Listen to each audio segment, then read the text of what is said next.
Olá! Hoje, no nosso tema desta semana, vamos falar um pouquinho sobre como abordar uma criança com infecções de repetição.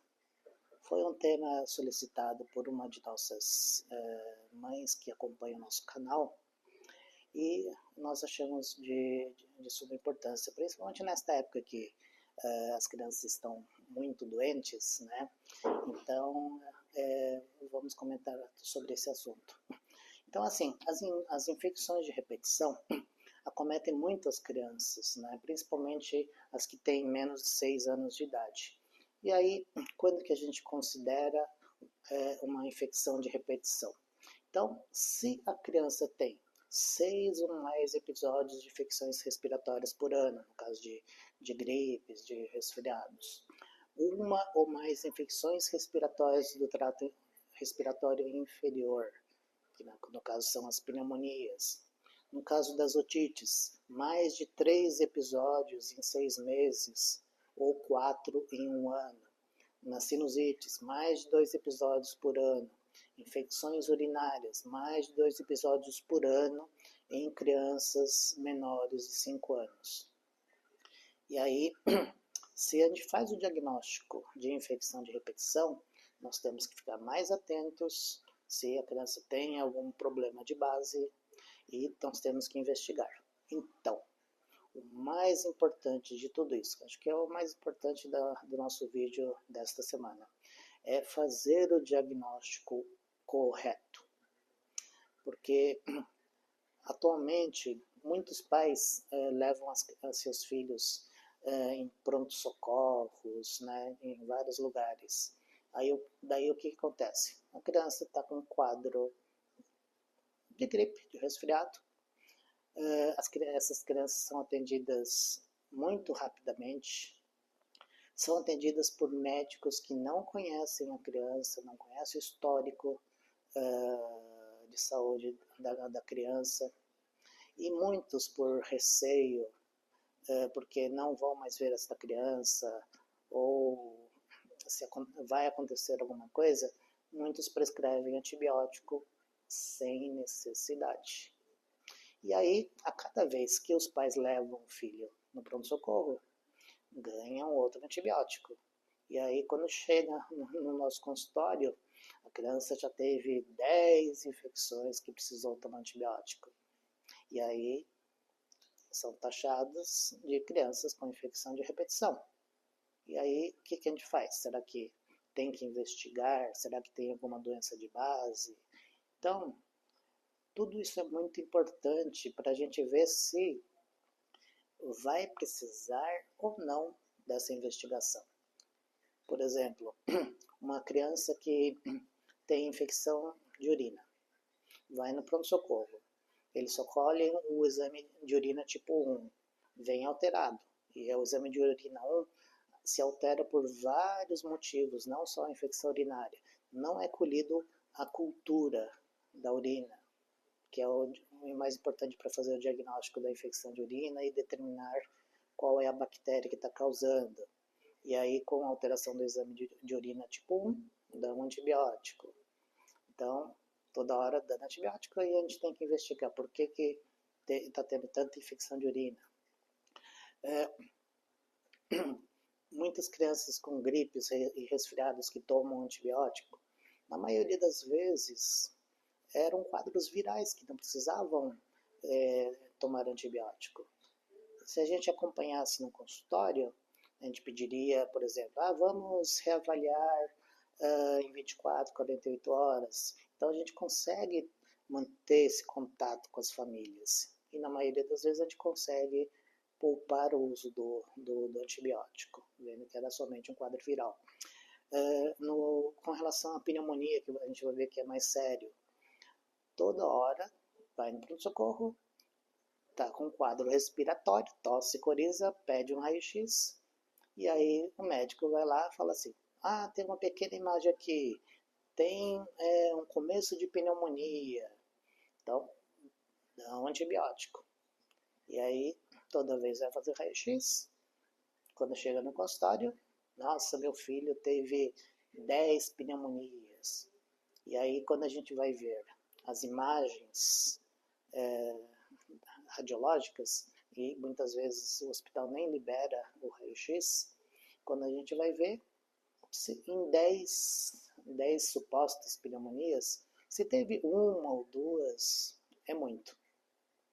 E aí, se a gente não tivesse essas imagens, a gente teria que investigar por que ela está tendo tanta pneumonia. Então, esse diagnóstico de cada doença aguda que a criança está tendo é muito importante para ver se vai ter que investigar ou não. Outros aspectos que são importantes para o pediatra pensar. Então, identificar se a criança tem alguma doença de base. Então, por exemplo, quando a criança tem alguma doença de base, ela vai apresentar outros sintomas, você tem uma alteração na curva de crescimento, então a gente vai ter outras pistas para pensar nessa doença.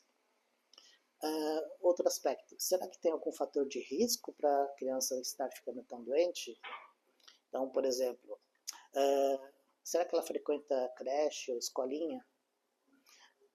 Essa criança tem irmãos mais velhos que frequentam escolas e podem trazer os bichos para casa para infeccionar o seu irmão?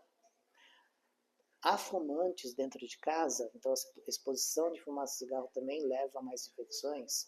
A gente tem a poluição atmosférica, uma casa com muitas pessoas que moram naquela casa, então se uma pessoa está com gripe, passa para todas as outras. O baixo nível socioeconômico também parece que tem a ver também com crianças mais doentes também. Então, temos que pensar tudo isso para ver por que essa criança está tendo tanta infecção. E aí, depois disso, que a gente vai ver se vai ter necessidade de pedir algum exame ou não, mas também mais direcionado para cada hipótese diagnóstica. Pensando nas pneumonias de repetição, que requer também mais atenção, a gente considera pneumonia de repetição quando você tem mais de 2 episódios de pneumonia no último ano ou mais de 3 em qualquer época da vida. E aí, quando você tem a imagem do raio-x mostrando que realmente tem uma imagem de pneumonia naquela região, a gente tem que investigar. Por que ela está tendo? Será que a criança foi prematura? Ficou muito tempo na UTI? Será que a criança é asmática? Na asma é muito interessante, porque normalmente você tem até um padrão no raio-x, assim, meio sujo, né, que a gente fala. E aí tem muitos médicos que falam assim, tem uma imagem aqui, então vamos tratar, vamos dar antibiótico. Então, até uma criança asmática acaba tomando também antibióticos desnecessariamente. Será que ela tem alguma síndrome aspirativa? Então, será que ela tem o refluxo gastroesofágico? Será que ela encordena para deglutir? Será que ela tem alguma doença hereditária de base? Então, tipo uma fibrose cística? Será que ela tem alguma malformação da parte vascular ou parte brônquica que pode levar até alguma compressão daquela região do pulmão e toda hora infeccionar naquela região? Será que ela pode ter alguma alteração de imunidade? Então, alguma imunodeficiência? Por isso que ela tem mais infecção? Então, são doenças que vocês percebem que são mais importantes e devem ser investigadas, e se você descobrir a causa deve ser tratada. No caso das imunodeficiências, então quando você tem alguma doença hereditária no sistema imunológico, se tiver essa suspeita ou se você fizer o diagnóstico com algum exame, nós temos que encaminhar para o especialista para fazer um acompanhamento, uma investigação e até um tratamento mais adequado. Tanto que nos Estados Unidos foram feitos critérios, né, que são os 10 sinais de alerta para se investigar uma imunodeficiência primária.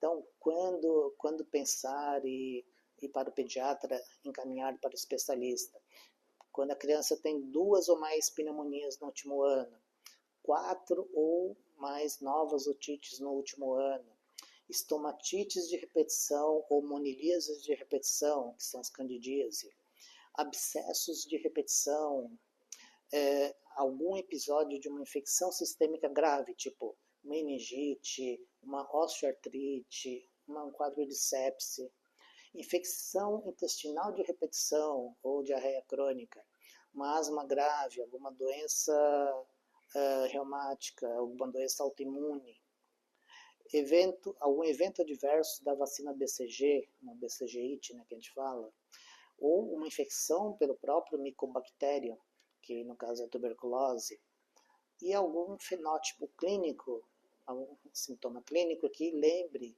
alguma síndrome associada à imunodeficiência, ou uma história familiar de imunodeficiência. Então, são critérios que você deve encaminhar para o especialista e aprofundar essa investigação.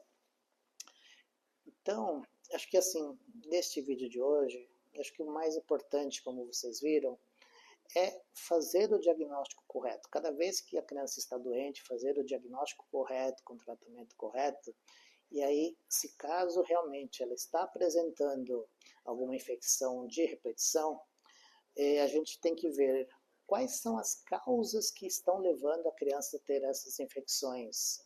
E aí, se caso necessário, você vai fazer uma investigação mais direcionada para aquele motivo, para aquela causa, para aquela doença que você está pensando para aquela criança.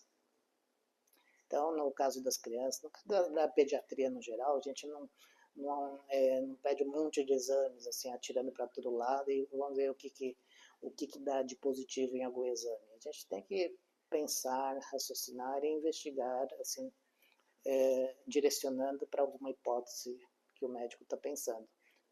E outra dica também é acompanhe com o seu pediatra no consultório, para você ter uma pessoa de referência para quando estiver seu filho doente, entrar em contato com seu médico.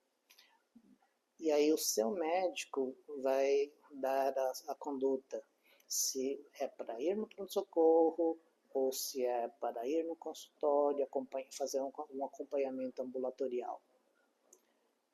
Tudo isso para poupar tanto sofrimento para a criança como para a família também, o estresse para a família e a preocupação. Bom, se você gostou deste vídeo,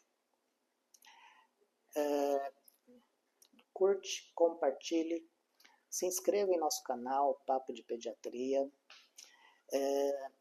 E para quem não me conhece ainda, meu nome é o Dr. Carlos Amino, sou pediatra, formado pela Faculdade de Medicina da Universidade de São Paulo, com residência pelo Hospital das Clínicas em Pediatria e Emergências, onde trabalhei por muitos anos, tanto no Hospital das Clínicas como no Hospital Universitário da Universidade de São Paulo.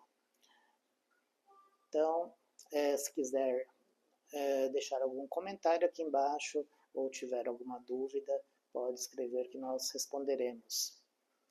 E na próxima semana estaremos de volta com um novo tema. Até a próxima.